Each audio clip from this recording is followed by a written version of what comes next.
Diagnostic utility of immature platelet fraction (IPF) in differentiating thrombocytopenia due to increased thrombopoietic activity.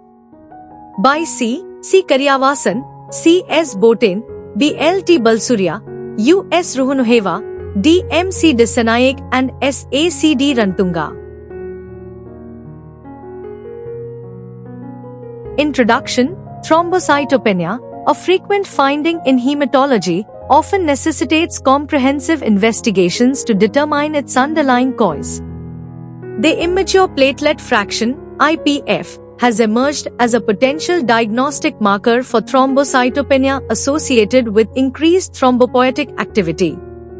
Aim.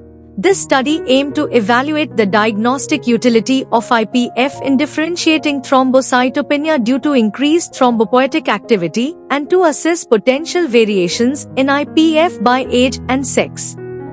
Methods. This prospective observational study included 100 patients with thrombocytopenia who were classified into two groups: those with and without increased thrombopoietic activity.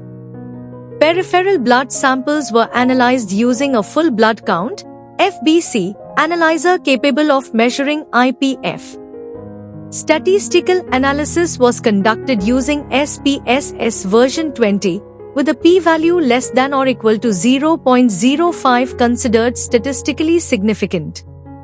Receiver operating characteristic (ROC) curve analysis was employed to determine the diagnostic accuracy of IPF in identifying thrombocytopenia associated with increased thrombopoietic activity.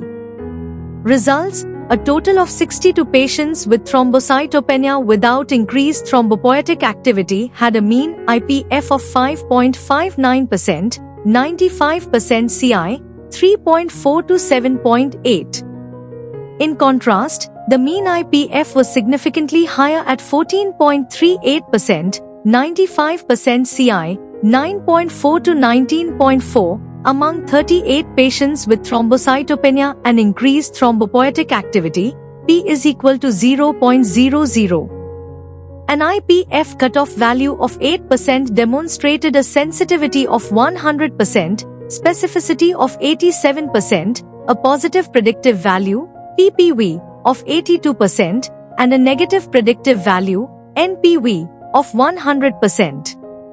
No statistically significant differences in IPF were observed across age or sex groups. Discussion. The findings indicate that IPF is a reliable screening tool for differentiating between thrombocytopenia with high and low thrombopoietic activity. The high sensitivity and specificity of the IPF cutoff value of 8% underscore its diagnostic utility. These results align with previous studies highlighting the clinical relevance of IPF in assessing platelet production dynamics.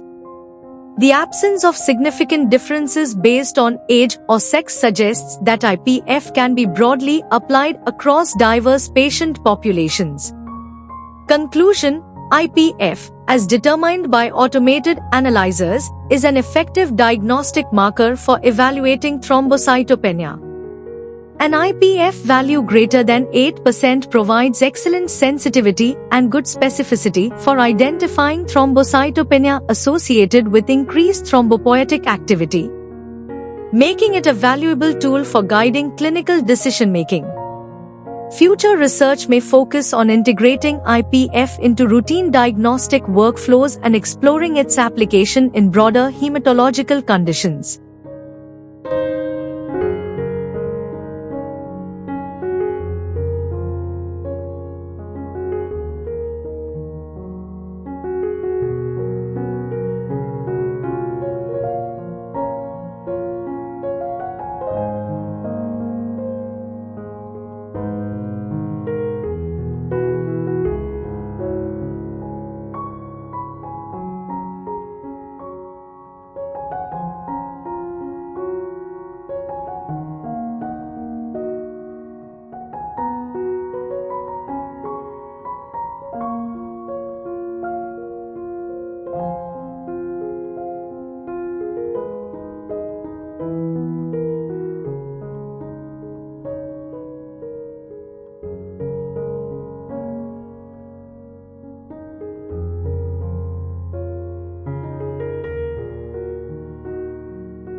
Thank you for watching this video. Please subscribe to our channel to watch more scientific videos.